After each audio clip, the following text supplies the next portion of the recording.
Hello everyone, আসসালামু আলাইকুম। কেমন আছেন সবাই? আশা করছি সবাই ভালো আছেন। সবার সুস্থতা কামনা করে আমি আমার আজকের ভিডিও শুরু করছি। আজকে আমি কিভাবে এত ঝরঝরে পেঁপে ভাজি তৈরি করেছি সেটা তো শেয়ার করব। তার আগে বলে নিচ্ছি, যারা আমার চ্যানেলটাকে সাবস্ক্রাইব করেছেন তাদেরকে অসংখ্য ধন্যবাদ। আর যারা এখনও আমার চ্যানেলটাকে সাবস্ক্রাইব করেননি, প্লিজ আমার চ্যানেলটাকে সাবস্ক্রাইব করে দিবেন আর পাশে থাকা বেল আইকনটি ক্লিক করে দিবেন। যখন আমি ভিডিও ছাড়বো নোটিফিকেশন চলে যাবে আপনার মোবাইলে।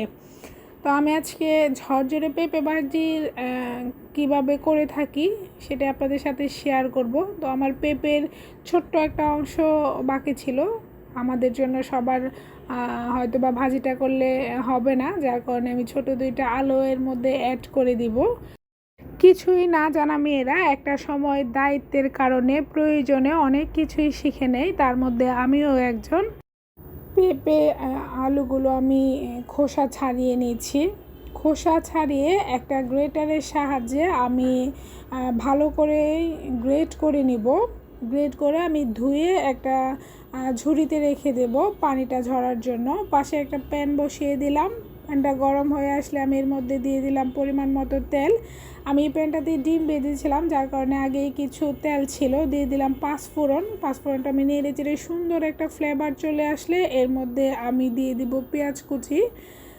এ পর্যায়ে চাইলে শুকনো মরিচ দিলেও ভাজিতে সুন্দর একটা ফ্লেভার আসে। আমি আজকে শুকনো মরিচটা ব্যবহার করিনি। আমি দিয়ে দিলাম কিছু কাঁচা মরিচ, সামান্য পরিমাণ হলুদ, স্বাদ মতো লবণ। এই ভাজিটার ক্ষেত্রে অবশ্যই খেয়াল রাখতে হবে, বেশি পরিমাণ হলুদ দিলে কালারটা যেমন সুন্দর আসে না, খেতেও ভালো লাগে না। পেঁপে ভাজিতে একদম অল্প পরিমাণে হলুদ ব্যবহার করলেই ভাজিটার কালারটা খুব সুন্দর আসে। আমি হলুদটা তেলের মধ্যেই কিছুটা নেড়ে চেড়ে এখন আমি গ্রেট করে রাখা পেঁপেগুলো দিয়ে দিলাম, ভালোভাবে নেড়ে চেড়ে। এখন মনে হচ্ছে যে খুবই লাইট একটা কালার, তবে পেঁপেটা যখন কিছুটা সিদ্ধ হয়ে আসবে, সুন্দর একটা গোল্ডেন কালার হয়ে আসে, যখন হলুদের পরিমাণটা কম ব্যবহার করা হয়।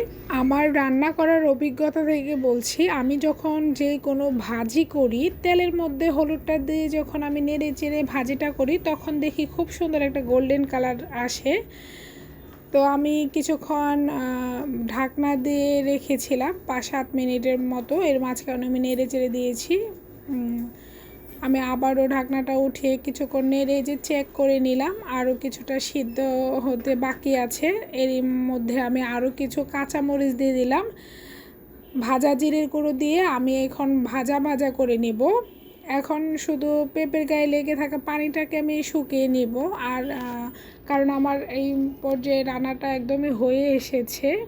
ভাজা জিরাটা দেওয়ার কারণে পেঁপে ভাজিতে সুন্দর একটা স্মেল আসে। এ পর্যায়ে হাতের কাছে ধনিয়া পাতা থাকলে ব্যবহার করে নিতে পারেন। আমার হাতের কাছে ছিল না, তাই ব্যবহার করতে পারছি না।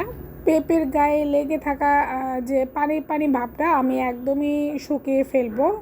পেঁপেটা এই পর্যায়ে একদমই সফট হয়ে গিয়েছে, পেঁপেটা একদম ঝরঝরে আছে। আমি এখন সার্ভ করে নিব। রান্নাটা হয়ে গিয়েছে, দেখতে পাচ্ছেন কতটা ঝরঝরে পেঁপে ভাজি হয়েছে। এভাবে করে দেখবেন, ভাজিটা সকালে রুটি পরোটা ভাতের সাথে খুবই দারুণ লাগে। ভিডিওটা তখন দেখার জন্য সবাইকে অসংখ্য ধন্যবাদ। আসসালামু আলাইকুম।